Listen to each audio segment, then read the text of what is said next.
Okay,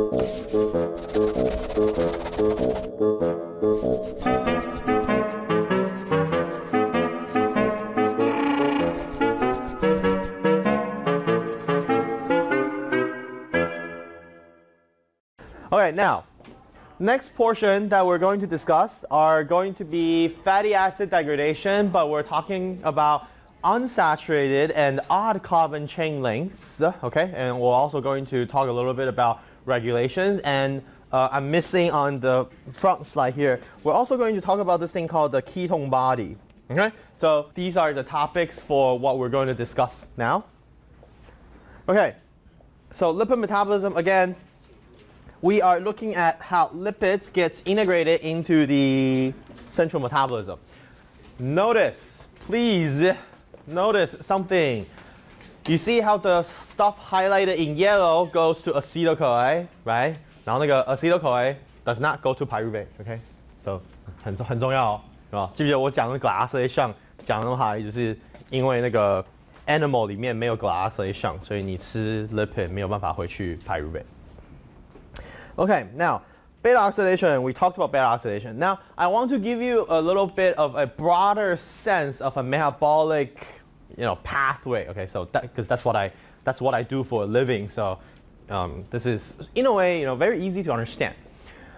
Beta oxidation is what we call an iterative or recursive pathway. Okay, 就是它可以有重复性的，就是 what does that mean?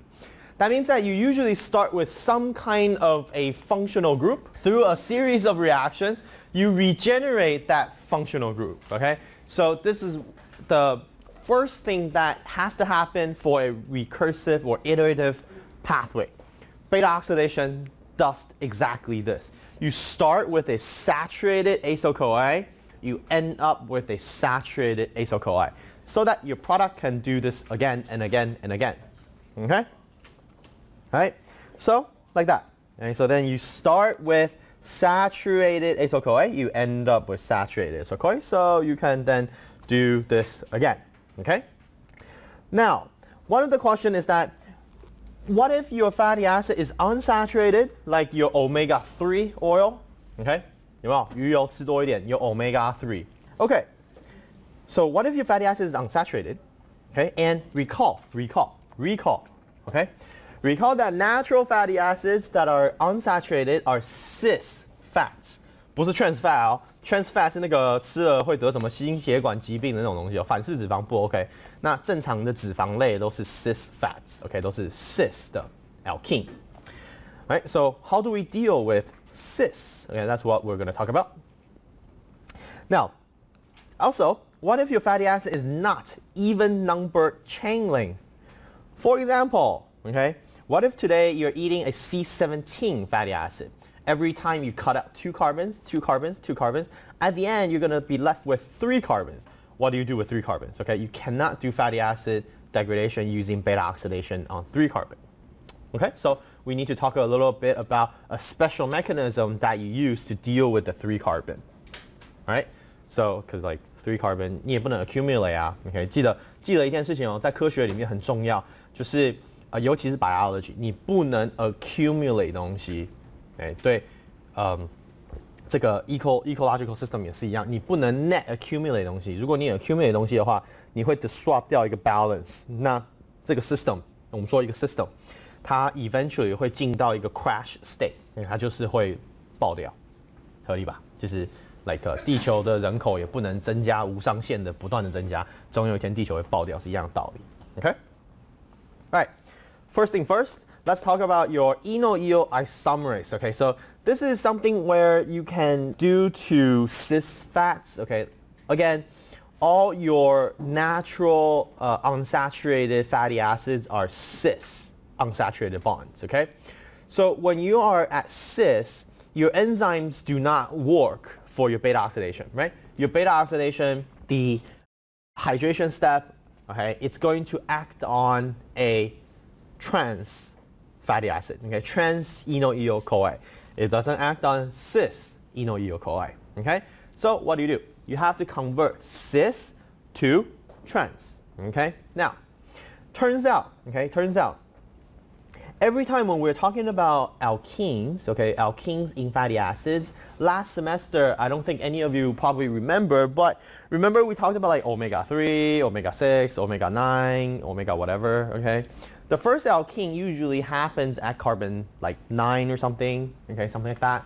And if you count from the other end back, what you'll run into is a situation where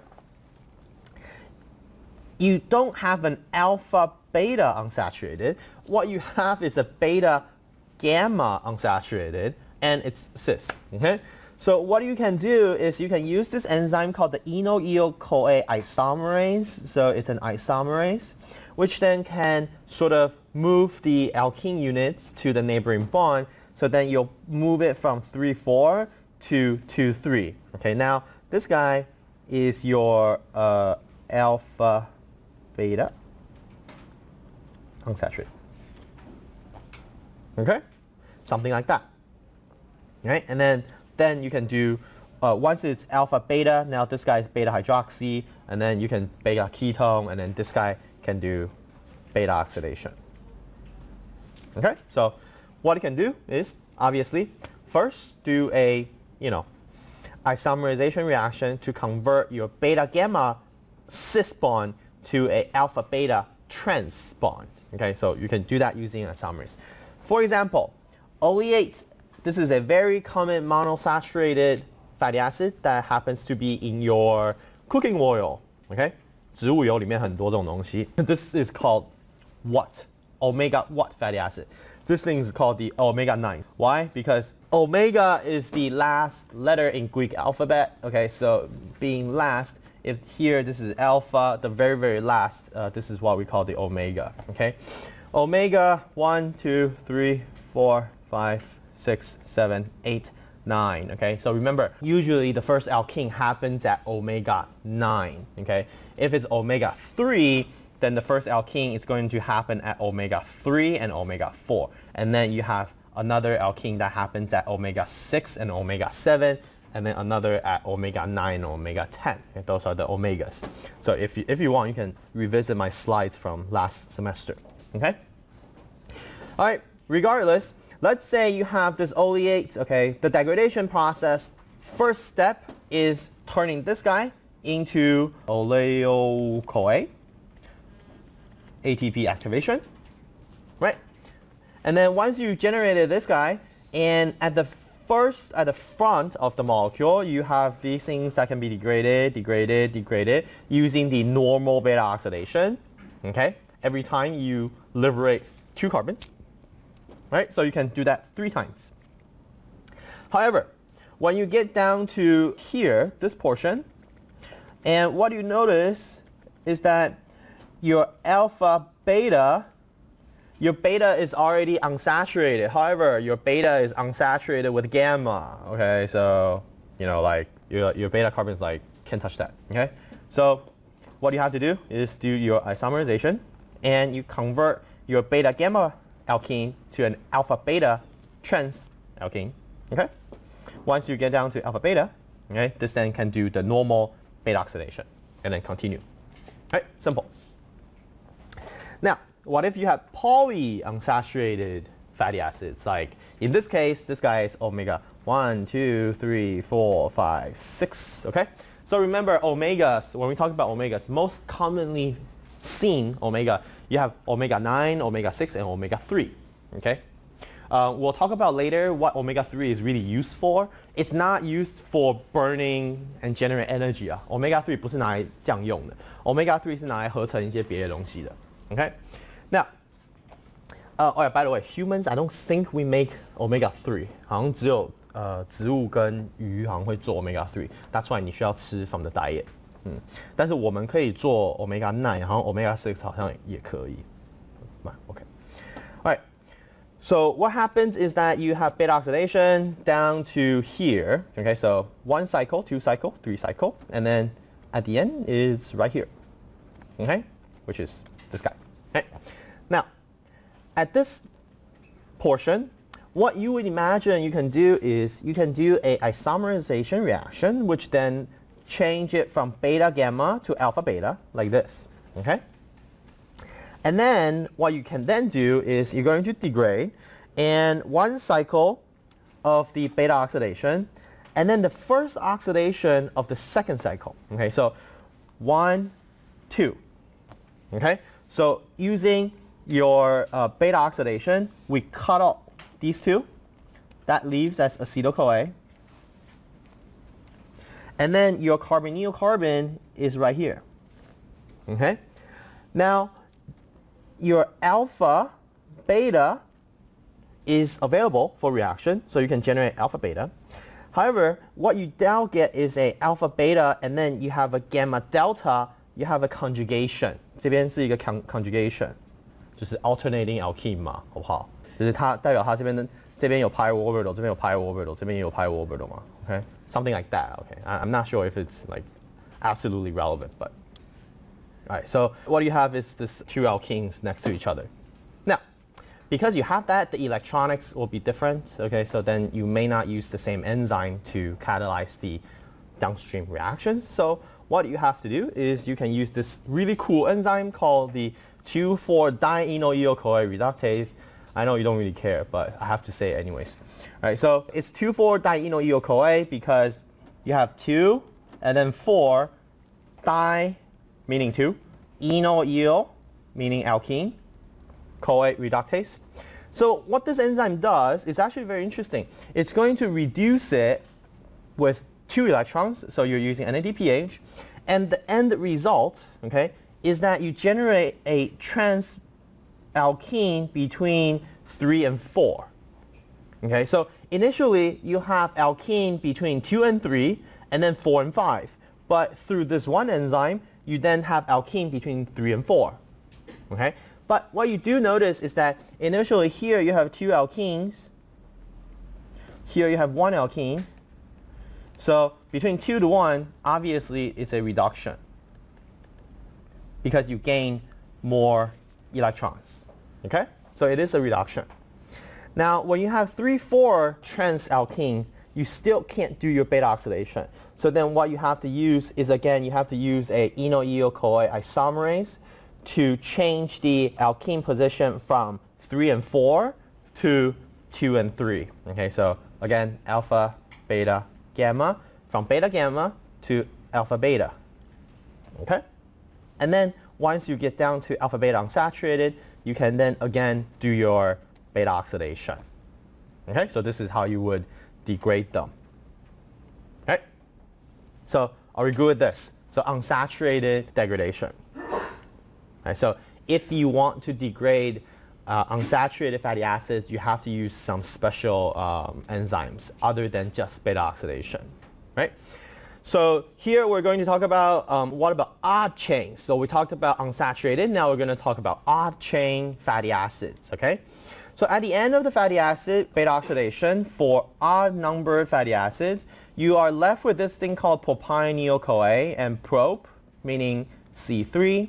Okay, propionyl-CoA. This guy. Now what you notice is that your C3 carbon acyl-CoA cannot undergo another round of beta oxidation, because if you do that, first of all, here is a terminal carbon, so it's not very stable to have an alkene on it. Okay, I don't know if you guys recall this, but internal alkene is usually more stable than terminal alkene. 有没有？有机好像有学过这个嘛，对不对？就是如果你今天做 alkene 的时候 ，internal alkene 会比 terminal 来的更稍微稳定一点，所以会 favor the formation of internal alkene. Now, because this, if you were to form an alkene, it's going to be right here. Okay, but because it's terminal alkene, so energy is higher, so it doesn't do that. Okay, it doesn't do that. And even if you did, at the end of your beta oxidation, you would be left with 1 carbon.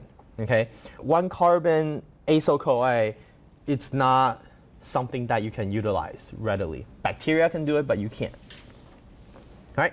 So it turns out, okay, to metabolize this, we're going to bring it into succinyl-CoA.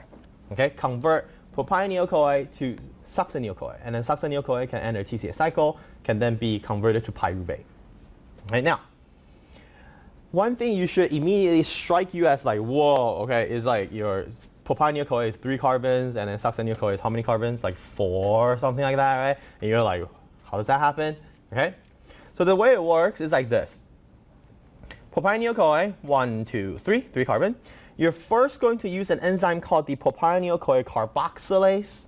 Okay, carboxylase. Where have we seen carboxylases before? Pyruvate carboxylase, PEP carboxylase, RUBP carboxylase slash oxygenase. Okay, RUBP carboxylase slash oxygenase 是拿来干嘛的？Rubisco 对 ，OK， 所以它也是一个 carboxylase. Alright, so carboxylases generally they're named carboxylases because they can hook up a CO2 onto a molecule. So blah blah carboxylase, meaning you have a molecule named blah blah and then you put a CO2 on it, so it's called blah blah whatever carboxylase. Okay, in your propionyl-CoA carboxylase here, you have to notice there's a little small font here, Biotin. Okay, 放那么小不是要害你啊，而是因为那个图就是这么小，不是说好像我放那边，然后故意让你看不太清楚，然后考试的时候问你说这个 exam 有什么 cofactor， 不是啊，不是来害你的。Right, 那这个东西会有 Biotin 的原因，是因为记不记得我们说 Biotin 是一个 CO2 carrier， 所以很多的 carboxylase 都会有一个 Biotin 在身上，很多。Right? Now, this enzyme is going to use energy from ATP, okay, to essentially fix a CO2. Okay, now bicarbonate is pretty much the same thing. You can say this is CO2. Okay, you put a CO2 on it, and you generate this thing called the dimethylmalonyl-CoA. Okay, why can you do that? I mean, obviously this guy is alpha carbon, this guy is beta carbon. So like you can imagine you have an alpha carbon deprotonation and the minus charge going to attack CO2, blah blah blah, and then this is what you get. Okay? And then once you generate the dimethylmalonyl-CoA, you're going to have to convert that to L-methylmalonyl-CoA because the subsequent enzyme only recognizes L-methylmalonyl-CoA. This enzyme. Okay? It's called the methylmalonyl-CoA mutase. Okay? Mutase. Where have we seen mutase before? I think only one. Multiple choice, glycolysis, TCA cycle, PPP, or photosynthesis. PPP. 有没有别的选项 ？Glycolysis between 谁跟谁？啊？第四步叫 aldolase。看嘛，天天做这种东西的人啊，就知道你跟我讲第几步，我都跟你说第几步是什么 enzyme 了。第8步，哇，第8步8好远的一个，哎，对，应该是没错。哎，那它 catalyze 是什么反应 ？mutase 嘛 ，mutase。你看这边哦，这边的 mutase 它做一件事情是把那个 C 那个蓝色的那个东西往别的地方移动。啊？什么 OH？ 忘了什么东西的 OH 做移动，对不对？跟 OH 相关啊，是一个 phosphate， 移动了一个 phosphate 的位置，在 glycolysis 里面，3PG 到2PG，3-phosphoglycerate 到 2-phosphoglycerate， 那个东西是 phosphoglycerate mutase。OK？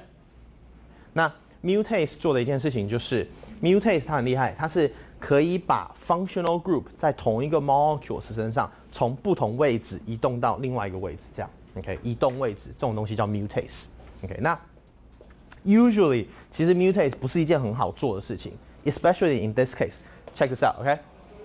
You start with methylmalonyl-CoA, okay? So longest chain in terms of carbon is 1, 2, 3.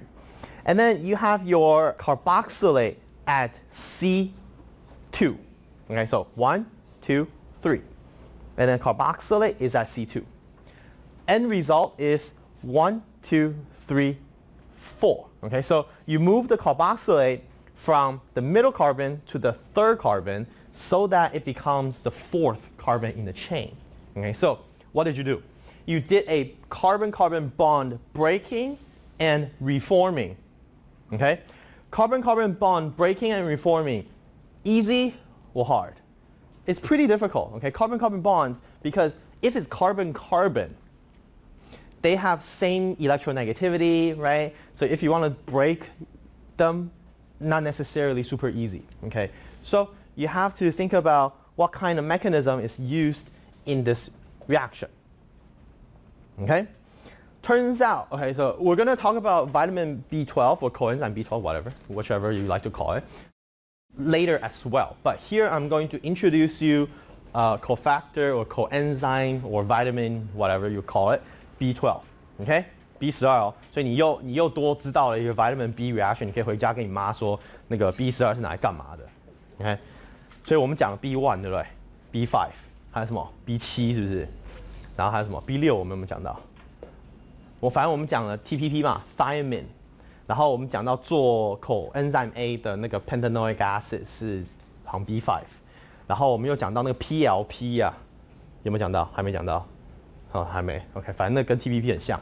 然后我们讲 biotin 是 B7 ，I think， 然后这边是 B12，OK？B12 is a very powerful cofactor, okay? Now, again, what I want to really emphasize here is that what you're doing is you're doing an exchange of hydrogen with an alkyl group without mixing the hydrogens in a solvent.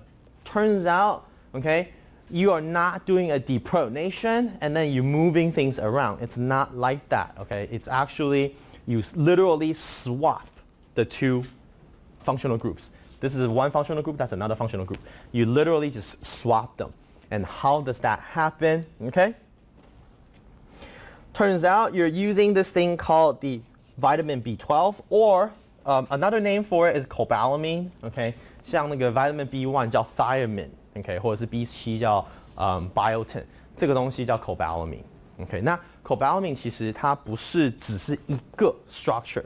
它其實 B12 refers to a collection of compounds. Okay, it's a collection of B12 vitamins. Okay, it's not just one compound. But the majority of the molecules are the same, with the only exception being the top. Okay, the top is going to be a little different depending on which B12 you're using. Doesn't really matter, okay? Now, obviously, you look at the structure and you're like, whoa. First thing first. B12, what does it look like? Heme? Heme? Maybe heme? Okay, sure, it looks like a heme. Okay, so that means that it's going to have colors, right? So if you buy a bottle of vitamin B12, it's going to be like colored, right? So if you go to the lab and then you like grab a bottle of vitamin B12, it's like, I think it's red, I think it looks red, reddish kind of color, reddish yellowish color, that's B12. Okay, so you know if you eat vitamin B complex and the B complex is colored, partially is because you have vitamin B12 inside. Okay, 那个你去吃那个维他命 B12 的时候，不是都有颜色吗？Okay, so this guy is colored usually because you have a tetrapyrrole ring outside right here, right? So here all conjugated alkenes, that kind of stuff, right? Of course, it's slightly different because it also has a lot of modifications, but that's not really important, okay? But what is important is that you recognize here in the middle there's a cobalt atom, okay? It's a cobalt ion, okay? And this cobalt ion, just like when we talked about hemoglobin, the heme, okay? It's sort of coordinated by the ring and then something on the bottom, something on the top, okay? So the metal is coordinated by all these different ligands, kind of. Okay, now, turns out the top is very important because in its catalysis mechanism, the first step, okay, what you have is you have a homolytic cleavage between the cobalt and the CH2 on top. Okay, so what you can do is you can split the electrons in the middle. One electron goes to the carbon, one electron goes to cobalt. OK， 可以哈。Homolytic cleavage 听得懂哈 ？Homolytic cleavage 就是你这个 bond 呢，这个口边这个 bond 可能不是说特别强，所以你要切断它的时候，你可以切得断。那切断的时候是一个 electron， 它们原本 electron 都是 pair 嘛 ，pair， 但是两个东西一个人拿一个电子这样，那就是 homolytic cleavage。那我们通常画 homolytic cleavage 的时候，我们不是都会，假如说你今天有in this case C，OK， 然后接 cobalt， 那 cobalt 原本接上来的时候是3 plus，OK， 那记得任何 chemical bond 中间呢，其实就只是2个 electrons。Right， 2个 electrons。那 homolytic cleavage 反正你这个 electron 过来，然后箭头我们只画一半，有没有 ？Okay, like that. Okay. Okay. So electrons, one go on the cobalt and the other one goes on your carbon atom in the top group. Okay. Now, if you do this, and what you get is you have a homolytic cleavage like that. Okay, and you generate this 5-deoxyadenylyl free radical. So you actually generate a carbon radical. Okay, so that's important. The functional thing in here is the carbon radical. All right, give me like 2 minutes, okay? And what happens is then your enzyme is going to take in the substrate. Okay, now because here this guy is a carbon radical. And what it can do is you can also do a homolytic, you can sort of use this radical and you can combine another something, okay, and you trigger the formation of another carbon radical on the substrate, okay. For example, your substrate looks like this. And because this guy is a carbon radical, and what you can do is use this thing, half, and the hydrogen here, half, okay, and the other half goes on this carbon. Okay, so you form a formal bond between the deoxyadenyl and with the hydrogen, where the radical moved from your cofactor onto the substrate right here. Okay, and then because this guy is a carbon radical, so what you can do is you can swap the radicals, where you can do this. Half, the X here, half, and then another half goes to this carbon. Okay? And then you essentially swap places between where this radical is, between this radical on this carbon to this carbon. Okay? So you end up with the radical here. Okay. 好，不管怎么样，你 radical 就是 radical 嘛，因为它原本是一个 carbon radical，那它就可以去跟另外一个东西做那个 one electron 的那种结合啦。Okay? And then you swap the position of the radical, okay, like that. What do you think happens next? Okay, this radical comes in half, this thing half, and then here half, and you regenerate the cofactor radical, okay, and then your product spit out, right? You swapped places, and then this radical can already be used to do the next round of reaction right here, or you can return this radical state into coenzyme B12, and then the process occurs again. Okay, so the idea is actually very, very simple, is that because the bond between your cobalt and this carbon here is relatively weak, so you can do a homolytic cleavage. Once you do a homolytic cleavage, you form a carbon radical. And because this guy is a carbon radical, so that you can take whatever group that's attached to a carbon and you sort of throw the radical to somebody else. Okay? So you throw the radical from here to the hydrogen here, and then you swap the position of the radical between this carbon and that carbon. You generate this. And then this radical can then reform a carbon H bond, and then you can regenerate the cofactor and then the product. Okay, so this is the catalytic cycle of B12 catalyzed reaction. Okay, so this is really powerful. Why? Because it can break, for example, a non-alpha carbon CH bond. 对不对？就是这边它不是做 depronation 哦，各位要很清楚的知道，这边呢、这个 hydrogen 被 remove 掉有没有？它不是 remove 掉 as 一个 proton， 对不对？它不是 remove 掉 proton。proton 如果是 proton 被 remove 掉的话，你这个 carbon 啊，这个 carbon 出来的时候啊，会是一个负电，上面会带一个 minus charge。但是所以这边不是，这边是拿了一个 H 带一个电子出来，所以你剩下是 carbon 一个电子。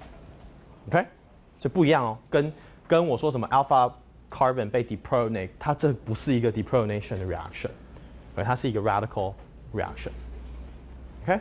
There aren't that many radical reactions in biology because if there were, you will not be around. Okay? 就是 radical 它会乱打一些东西，所以就是通常这种东西都是被 control 得很好。Alright, so any questions on this mechanism? Right, so you generate the radical first on the cofactor, and then you use the radical on the cofactor to trigger radical formation on the substrate. Once you have the radical on the substrate, you can rearrange where the radical is. Okay? And then at the end, once it arranges, you put the radical back on the cofactor, and then you're done. Right?